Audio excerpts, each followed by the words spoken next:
Hello అండి, welcome back to cook with Swathi channel. Almost 1 week ఎక్కువ అయిపోయిందండి. ఏ వీడియోస్ పోస్ట్ అవ్వలేదు.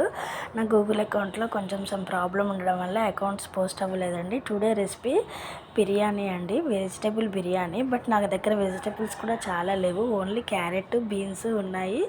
వాటితోనే సింపుల్గా అండ్ టేస్టీగా ఎలా చేసుకోవాలో చూపిస్తాను ఇప్పుడు. వెజిటేబుల్ బిర్యానీ, దానికి చూడండి బిర్యానీ స్పైసెస్, ఆకు, లవంగా, యాలకులు, ఆ పువ్వు, అవి పచ్చిమిరపకాయలు, ఉల్లిగడ్డ, అల్లం వెల్లుల్లి పేస్ట్, జీడిపప్పు, క్యారెట్, బీన్స్, ఆ రెండే ఉన్నాయి వెజిటేబుల్స్ నా దగ్గర. పుదీనా అండ్ కొత్తిమీర, ఇవి మంచిగా వాష్ చేయాలండి. పచ్చి బఠానీ and meal maker and soya meal maker, అది హాట్ వాటర్లో కొద్దిసేపు పెట్టి ఉంచి తీసేయాలండి. చూడటానికి చాలా ఇంగ్రీడియంట్స్ లాగా ఉందండి, కానీ చాలా సింపుల్గా చేసుకోవచ్చు. రైస్ ఒక హాఫ్ అన్ అవర్ ముందే నానబెట్టి ఉంచుకోవాలండి, అప్పుడు చాలా మంచిగా ఫ్లేవర్ఫుల్గా ఉంటుంది. ఈ కరివేపాకు దేంట్లో అయినా మస్ట్ అండ్ షుడ్ అండి. సో ఇప్పుడు ప్రాసెస్ ఏందో చూద్దాం. బియ్యం అయితే నేను నార్మల్ బియ్యమే తీసుకున్నానండి. బాస్మతి రైస్ కావాలంటే బాస్మతి రైస్తో కూడా చేసుకోవచ్చు మీరు. నా దగ్గర అవైలబుల్ లేవండి. సో స్టవ్ వెలిగించి గిన్నె పెట్టేసి ఆయిల్ వేయండి. అందరూ నెయ్యితో చేస్తారు, నాకు అంత నెయ్యితో చేస్తే హెవీగా ఉంటుందని మా ఇంట్లో వాళ్ళు తినరు. సో నేను ఆయిల్ తోటే చేశాను. అది పల్లీ నూనె అండి, అండ్ కోల్డ్ ప్రెస్డ్ ఆయిల్స్ వాడుతున్నానండి మేము. ప్రస్తుతానికి అవే బెటర్ అనిపిస్తుంది. ఆయిల్ వేడెక్కిన తర్వాత బిర్యానీ స్పైసెస్ అన్నీ వేసేసుకొని మంచిగా ఫ్రై అవ్వనివ్వాలండి. ఆ ఫ్లేవర్ స్మెల్ మనకి తెలుస్తుంటుంది ఫ్రై అయ్యేటప్పుడు.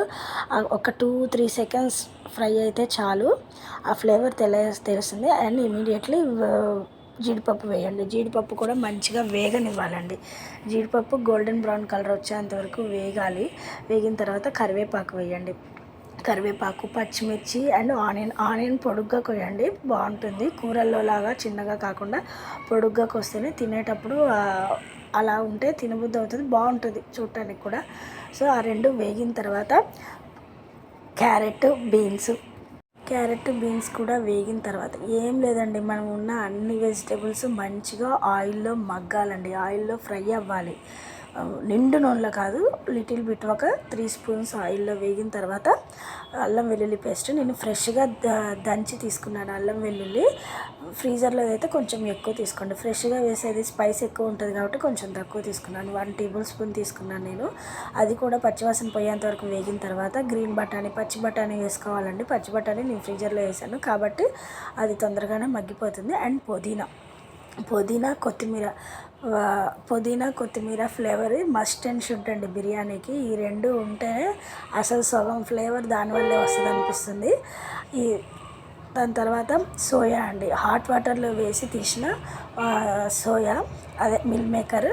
తర్వాత కొంచెం ధనియాల పొడి వేసానండి, ధనియాల పొడి అండ్ గరం మసాలా, ఫ్లేవర్ బాగుంటుంది.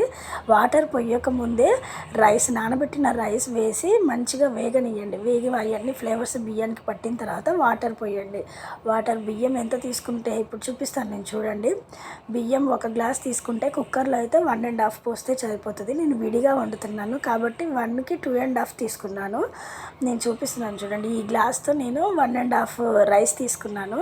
1.5 రైస్కి 1 గ్లాస్కి 1.5 వాటర్ వేసుకోవాలి. కుక్కర్లో అయితే, విడిగా అయితే 2.5 వేయాలి. సో మొత్తం మంచిగా అన్నీ వేసిన తర్వాత వాటర్ పోసి కొంచెం సేపు మధ్యలో ఇలా కడిపెళ్ళాడేంత వరకు మీడియం ఫ్లేమ్లో కానీ హై ఫ్లేమ్లో కానీ ఉంచుకోవచ్చు మీరు మంట. ఈ కడిపెళ్ళాడిన తర్వాత మూత పెట్టేసి సిమ్లో పెట్టాలండి. సిమ్లో పెట్టి ఒక 15 to 20 మినిట్స్లో మంచిగా ఉడుకుతుంది. చూడండి ఎంత మంచిగా ఉంటుందో. స్మెల్ అయితే అసలు చాలా బాగుందండి. అరోమా, అన్ని స్పైసెస్ వేసాం కదా, చాలా బాగుంది స్మెల్. అండ్ అసలు దీంట్లో వేసిన స్పైసెస్ కారంకి అలాగే తినేయచ్చు. బట్ మీకు ఇష్టమైతే రైతా, కుర్మా దేంతో అయినా సర్వ్ చేసుకోవచ్చు. మా పిల్లలు అయితే చాలా బాగా తిన్నారండి. Thank you for watching.